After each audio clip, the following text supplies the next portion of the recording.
अब एक लिस्ट मैं आपको दे रहा हूं कॉजेटिव फैक्टर्स की।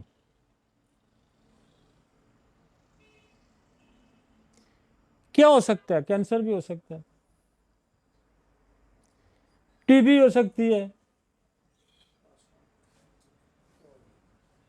कैंसर होगा तो कहीं ना कहीं वो नोड्यूल्स बनेंगे, ट्यूमर बनेंगे। जब ट्यूमर बनेंगे तो क्या होगा, इस फंक्शन को कंप्रेस करेगा, इसको दबाएगा। इसके अंदर जब कोई और एक चीज़ बैठ गई तो ये कोई इधर प्रेस होगी, कोई दबेगी, तो इसका फंक्शन डिस्टर्ब हो जाएगा, ऑक्सीजन कम हो जाएगी। ठीक है। टीबी हो जाएगी तो टीबी क्या होगी कि इस लंग्स को खा जाएगी, डिस्ट्रॉय कर देगी। आपने टीबी का एक्सरे देखा होगा कि वहाँ पैच बन जाता है, वो एरिया ही सारा खराब कर देगा। जब एरिया खराब हो जाएगा तो फिर भी ऑक्सीजन की कमी हो जाएगी, पूरी ऑक्सीजन जो है 100% तो नहीं मिलेगी। फेफड़े का एक हिस्सा, हमने पूरा हिस्सा आपने को आपको दिखाया जिसके अंदर 300-400 हिस्से हैं, उसमें से कोई हिस्सा जब फर्ज करें 100 खराब हो गया, 100 मिलियन, तो फिर आपके पास थोड़ा रह गया। जितना थोड़ा रह गया फिर ऑक्सीजन प्रोडक्शन उतनी कम हो जाएगी। ठीक हो गया जी। तो ये पहला ये तो हो सकता है कि ये कोई कैंसर तो नहीं है, कोई ग्रोथ तो नहीं है इसके अंदर, इसको भी जज करना है। उसके लिए आप एक्सरे करेंगे, उसके लिए आप सीटी स्कैन करेंगे, तो उसको जज करेंगे यार इस बच्चे का सांस खराब हो गया तो इसका क्या हाल किया जाए। तो फौरी तो हम चेस्ट एक्सरे करेंगे। चेस्ट एक्सरे से हमें ये अंदाज़ा होगा कि कहीं बलगों में अंदर कहीं कोई पैच है, कोई नमूनिया है, कोई ग्रोथ है। फौरन टेस्ट, पहले तो हम उसको फौरन, जब उसकी ब्रीदिंग डिफिकल्टी होगी तो हम क्या ऑक्सीमीटर लगाएंगे, ऑक्सीमीटर लगाएंगे, और उसके बाद उसका एक्सरे करेंगे और उसकी हम ब्लड रिपोर्ट मांगेंगे। नहीं, ब्लड रिपोर्ट हम मांगेंगे। ब्लड रिपोर्ट से हमें क्या अंदाज़ा होगा, अगर तो टीएलसी रेज हुआ है तो इसका मतलब कोई इन्फेक्शन है। अगर एचबी गिरा हुआ है, हीमोग्लोबिन गिरा हुआ है, तो फिर हम जाएंगे कि तो अनीमिया है। अनीमिया की वजह से अगर हीमोग्लोबिन 7 है, 8 है, 4 है, 5 है, तो फिर भी ऑक्सीजन जो है, क्योंकि ब्लड कम है तो फिर ऑक्सीजन भी कम, हमें हीमोग्लोबिन कम है। हीमोग्लोबिन का काम क्या है, वो ऑक्सीजन कैरियर है। तो फौरी असेस कैसे करना है, ऑक्सीमीटर लगाना है जी, चेस्ट एक्सरे लेना है जी। मजीद जब चेस्ट एक्सरे रहेंगे तो आपको कोई खराबी नजर आएगा तो आप सीटी स्कैन पे चले जाएंगे। ठीक है जी। फिर आपका ब्लड के अंदर इन्फेक्शन आ गया तो क्या करेंगे जी, हम उसका कल्चर करवाएंगे कि इन्फेक्शन का सोर्स क्या है जी। तो ये सारे काम आपने इमीडिएट, 3 चीजें तो इमीडिएटली आपने पेशेंट को फटाफट एक्सरे करो जी, ब्लड रिपोर्ट लें जी, इमीडिएट, फौरन इन्वेस्टिगेशन। फिर आपके पास इमरजेंसी के तौर पे क्या है कि आपकी कौन सी ऐसी अद्वियात हैं कि फौरी तो ऑक्सीजन की बहाली हो ना। फौरी ऑक्सीजन की बहाली होती है कि ये जो जो आपका ब्रोंकल एरिया है, इसको कोई थोड़ा सा डायलेट किया जाए, फौरी तौर थोड़ा थोड़ा कहीं कहीं खोला जाए, ताकि जो एरिया रिस्ट्रिक्ट कर रहा है वो तो चले कर रहा है, लेकिन बाकियों को ज़रा थोड़ा थोड़ा डायलेट किया जाए कि वो ऑक्सीजन की खपत बढ़ाई जाए। ठीक है ना जी। तो जैसे हमारे पास फौरन जी आप कार्बोवेट दे सकते हैं, आप लेक्सिस दे सकते हैं, आप एकोनाइट दे सकते हैं, आप लाइकोपोडियम दे सकते हैं, आप आर्सेनिक एल्बम है, आपके पास स्पाइडोस्पर्मा है। ये क्या करेंगे, ये फौरन ऑक्सीजन, वेनेडियम है, ये फौरन ऑक्सीजन की सप्लाई को थोड़ा थोड़ा सा इनको खोल के, डायलेट करके खोल के थोड़ी सी खपत बढ़ा देंगे। इतने में हम मरीज को संभाल लेंगे और हम इन्वेस्टिगेशन पे पहुंच जाएंगे कि क्या प्रॉब्लम हो रहा है। तो 5-10 मिनट, 15-20 मिनट में एक्सरे की रिपोर्ट मिल जाएगी आपको, ब्लड की रिपोर्ट आपके पास आ जाएगी, तो आपकी इन्वेस्टिगेशन मजीद बढ़ेगी। ठीक है जी। हम बेहतरी की तरफ जा रहे हैं ना, हम बातों को हम समझना, मैं इसलिए कह रहा हूँ कि हम समझे तो सही ना पहले, कि हमने एक आपके पास ब्रेथलेस पेशेंट आता है तो हमने क्या करना है, उसको कफ है तो देखेंगे कफ क्यों है, उसकी ब्रीदिंग। अच्छा, फिर स्ट्रेस से भी ब्रीदिंग डिफिकल्टी आ जाती है, कुछ शॉक सदमा तो नहीं हुआ, उससे भी बंदा सांस उसका मुश्किल हो जाता है। तो फिर हम देखेंगे कि कोई इन्फेक्शियस डिजीज तो नहीं है, लेकिन इमीडिएटली जो मैंने आपको कहा ना, आपने ब्लड एक्सरे की रिपोर्ट लेनी है, हमें फिर हमारे लिए आगे मजीद रास्ते खुलते जाएंगे और मजीद इन्वेस्टिगेशन की तरफ हम बढ़ते जाएंगे।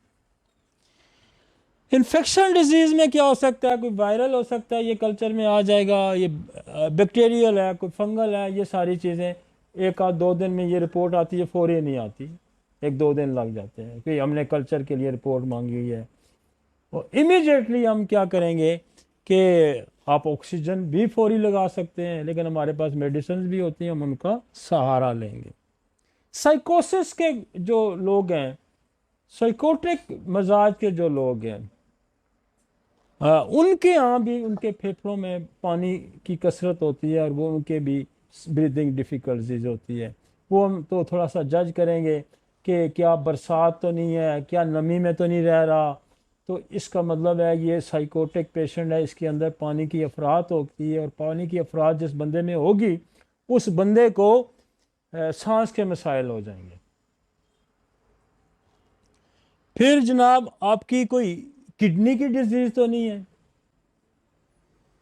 अब जब आपने एक तो ब्लड दिया, फिर आपका पेशेंट नहीं समझ रहा, तो फिर आपने रीनल फंक्शन टेस्ट मंगवा लिया, फिर आपने RFT जिसको कहते हैं, फिर आपने देखना है कि कहीं कार्डियक तो प्रॉब्लम नहीं आ रहा, फिर उसकी इन्वेस्टिगेशन अलग है, ठीक है ना। कोई हिस्ट्री आपने पूछ ली कि कोई दिल का मरीज तो नहीं था, अक्सर दिल के मरीज को सांस के मसाइल होते हैं। जब उसकी इजेक्शन फ्रैक्शन, हमारी इजेक्शन फ्रैक्शन फ़ौरन इको कराई जाती है, आपको पता है, जब अस्पतालों में मरीज पर इको कराओ जी, इसका एक्सरे कराओ जी, इसका ब्लड टेस्ट कराओ जी, क्या होगा कि हम ये जांचने की कोशिश करेंगे क्योंकि कार्डियक इनपुट तो ठीक नहीं है। अगर कार्डियक डायलेशन है तो यूँ हमारा हार्ट पंप करता है, तो अगर उसके अंदर कोई प्रॉब्लम है तो वो यूँ करेगा, यूँ करेगा। अगर वो 30% काम कर रहा है, 40% काम कर रहा है, तो क्या होगा, जो ब्लड वो सप्लाई भेज रहा है फेफड़ों के अंदर, उसको जब वो वापस खींचेगा तो वो पूरी नहीं होगी, तो पानी कुछ ब्लड का हिस्सा फेफड़ों के अंदर रह जाएगा, वो भी डिफिकल्ट, जिसको एडीमा हो जाएगा, पुल्मोनरी एडीमा हो जाता है, फेफड़ों के अंदर पानी पड़ जाता है, तो फिर भी सांस खराब हो जाता है। फिर उसके भी कोई साइन सिम्टम होते हैं, वो तो फिर जो पहले पानी पड़ेगा वो लंग्स के निचले हिस्से में होगा, जो वो लेटेगा तो पानी ऊपर जाएगा, तो उसकी ब्रीदिंग डिफिकल्टी की हम असेस करते हैं कि यार ये तो कहीं दिल का मरीज है। लेकिन इमीडिएटली हमने क्या करना है, इमीडिएटली हमने फेफड़ों को डायलेट करना है, मतलब दवाइयां दे के, ताकि इसकी जान तो बचे ना। अब लेक्सिस देंगे फौरन सांस बहाल हो जाएगा, लाइको देंगे, कार्बोवेज देंगे, एस्पाइडोस्पर्मा देंगे, तो सांस फौरी तौर पर बेहतरी आ जाएगी, लेकिन साथ साथ हम अपना काम दूसरा करते जाएंगे। अब जो डॉक्टर ये कहते हैं कि जी मैं तो साइंस सिम्टम पे इलाज करूंगा, साइंस सिम्टम क्या है, उसको तो साइंस नहीं आ रही, this is the one science. अब कॉजेटिव फैक्टर की जरा लिस्ट देखें कितनी है, भाई सांस क्यों नहीं आ रहा, कहीं इसको टीबी हुई थी, इसके लंग्स मुतासर हुए, कोई इन्फेक्शन डिजीज है, ब्रोंकाई के अंदर इन्फेक्शन हो गया, वहाँ बलगम जमा हुआ है, फिर उसका सांस नहीं आ रहा। फिर जनाब वो इन्फेक्शन कितनी किस्म के हैं, कोई वायरल हो रहा है, कोई बैक्टीरियल हो रहा है, कोई फंगल हो रहा है। फिर हम ये देखेंगे कि कोई साइकोटिक हिस्ट्री है, वो है। फिर हम ये देखेंगे तो ये सारी बीमारियों में होगा सांस ही खराब। द सिम्टम जिसके पीछे आप भाग रहे हैं, that is the sign and symptom, that is the difficult breathing. तो मैं जब ये कहता हूं कि आप इसको समझें कि डिफिकल्ट ब्रीदिंग क्यों है, तो फिर आपको तकलीफ क्या है भाई। आप तो साइंस के तालिब इल्म हैं, आपको ये जांचना जरूरी है कि इस बंदे के अंदर डिफिकल्ट ब्रीदिंग है, आपका मटीरियल मेडिका भरा पड़ा हुआ है लंग्स पे, रेस्पिरेटरी ट्रैक पे, कि दिल की वजह से तो ये दवाई है, गुर्दों की वजह से ये दवाई है, पानी पड़ गया ये दवाई है, टीबी है तो ये दवाई है।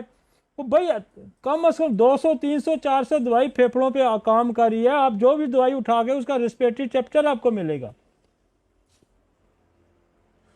तो हम जिस तरफ बढ़ रहे हैं, हम इस तरफ बढ़ रहे हैं कि हमारी होम्योपैथिक बरादरी जो है वो बड़ी ट्रेंड हो, फुल ट्रेंड हो, बात को समझे। कितना मुश्किल है यार, मैंने आपको सीधा सा उसका स्ट्रक्चर बता दिया। ये तो मैं बच्चे को भी समझाऊं तो उसको समझ आ जाएगा कि ट्रैकिया है और ट्रैकिया के अंदर 2 लोब खुलते हैं, उसमें ब्रोंकुलस एरिया है और उसमें एवुलस एरिया है और साथ कैपिलरी ब्लड सप्लाई है, ये एक्सचेंज हो रहा है। ये बात आपने समझनी है। इसको क्यों नहीं समझना चाह रहे आप? इस बात को क्यों नहीं समझना चाह रहे आप? कोई मुश्किल काम है इसको समझना? फिर इस सारे प्रोसेस के अंदर जो खराबी होगी उसको हमने ठीक करना है। खराबी की वजूहात क्या है उसको हम डिस्कस कर रहे हैं। कि पहला मैंने कहा यहां तो कोई ग्रोथ हो सकती है, भाई ट्यूमर भी हो सकता है, कैंसर भी हो सकता है, टीबी हो सकती है, टीबी की कॉम्प्लिकेशन हो सकती है, फैमिली में टीबी हो सकती है, उनके बच्चों के लंग्स वीक होते हैं। फिर किडनी क्या होगा? किडनी डिजीज के अंदर यह है कि जब वो पानी फिल्टर करके सारा पानी बाहर नहीं निकाल रहा, जब वो पानी सारा बाहर नहीं निकाल रहा तो पानी क्या अंदर रह रहा है? पानी जब अंदर रह के तो फिर अल्टीमेटली क्या करेगा कि फेफड़ों के तक पहुंच जाएगा, हार्ट तक पहुंच जाएगा। तो फिर हम किडनी के प्रोसेस को ठीक करेंगे कि हम फेफड़ों के अलामात के मुताबिक उसको सांस की दवाई देते रहेंगे? फिर हमने फेफड़ों को टेम्परेरी रिलीफ की दवाइयां दे के हमने किडनी को ठीक करना है। अब फिर हार्ट की फंक्शन इंपेयर्ड हो गई है, कमजोर हो गई है, वो पूरा फंक्शनिंग नहीं है, तो फिर हम फेफड़ों के पीछे पड़े रहेंगे। फेफड़ों के पीछे पड़े रहेंगे तो हार्ट तो खराब हुआ हुआ आपका, हार्ट को आप ठीक नहीं करेंगे। आप रात को ऑक्सीजन लगा के इसको बेहतर कर देंगे, कल क्या होगा? तो उसके लिए जरूरी है कि फेफड़ों पे हार्ट की इनपुट बेहतर करें, हार्ट की आउटपुट बेहतर करें, उस पे फेफड़ों पे से बोझ का कम करें तो फेफड़े सांस बेहतर लेना शुरू कर देगा। फिर वो कहता है कि पुल्मोनरी एम्बोलिज्म हो सकता है। एम्बोलिज्म क्या होता है कि क्लॉट आ गया उनके अंदर, ब्रोंकाइटिस के अंदर खून जम गया, वहां पे क्लॉट आ गया, थ्रोम्बोसिस हो गया, एम्बोलिज्म, कुछ चीज वहां रुकावट पैदा हो। हमारी आप बहुत सारी दवाइयां हैं जो एम्बोलिज्म को ठीक करती है, हम उस तरफ जाएंगे ना। फिर स्ट्रोक हो सकता है, स्ट्रोक, ब्रेन स्ट्रोक हो सकता है। और ब्रेन स्ट्रोक होने से क्या होगा कि वो एरिया जो लंग्स को कंट्रोल कर रहा है वो कहीं पर स्ट्रोक के उस जुमरे में आ गया, तो ऊपर से तो आपको साइन सिग्नल ही नहीं आ रहे कि जो जिन्होंने स्टिमुलेट करना है, लंग्स को चलाना है, वो भी नहीं आ रहा। तो फिर भी स्ट्रेस में क्या होता है, जब बंदा शॉक सदमे में क्या होता है, तो फेफड़े उसके बिल्कुल नॉर्मल होते हैं, वो लंबे लंबे सांस लेता है जिससे इग्नेशिया वाला होता है। तो वो ब्रेन का प्रॉब्लम आ गया, ब्रेन ने स्ट्रेस दिया और वो जिसने फेफड़ों को इस एरिया ने कंट्रोल करना था, वो एरिया जो है वो सस्पेंशन की तरफ चला गया और वो सस्पेंड हो रहा है, वो काम उसका वीक हो रहा है। ग्रीफ का इंजरी हो सकती है भाई, कोई ट्रैकिया में इंजरी हो गई है, कोई लंग्स के अंदर इंजरी हो गई है, कहीं और इंजरी हो गई है, जिसका एम्बुलेंस आके यहाँ आके क्लॉट बन गया, उसका ब्लड क्लॉट आ गया, एम्बुलिज्म हो गया, तो इंजरी को भी कंसीडर करना। कहीं यार चोट शोट तो नहीं लगी, फौरन देखें। ये बड़ा, जैसे हम तो हमारे पास जब ब्रीदिंग का पेशेंट आता है तो ये सारे सवालात हम 1 मिनट के अंदर अपने जहन में लाते हैं और इसको क्यूरी कर लेते हैं फौरी। ये नहीं हो सकता, ये नहीं हो सकता, ये नहीं हो सकता, ये नहीं हो सकता। ये टिप्स पे हैं, ये मैंने अभी सुबह इसको सारी चीजें लिखवाई हैं, ये टिप्स पे हैं। टिप्स पे तब हैं कि हम इनको बार बार पढ़ते हैं, बार बार एक्सपेरिमेंट करते हैं, बार बार एक्सपीरियंस से गुजरते हैं। एलर्जीज हो सकती है कोई एलर्जीज जो है आपकी, जो फूड एलर्जीज होती हैं, जो फूड एलर्जी, कोई बच्चा नट से एलर्जिक है, कोई एग से एलर्जिक है, कोई मीट से एलर्जिक है, कोई किस चीज से एलर्जिक है, जिसको आर्टिकेरिया भी हो जाता है, ये भी डेथ करा देता है। एलर्जीज, आपका ध्यान जो है वो एलर्जीज की तरफ जाना चाहिए कि कहीं कोई एलर्जी तो नहीं है इसको।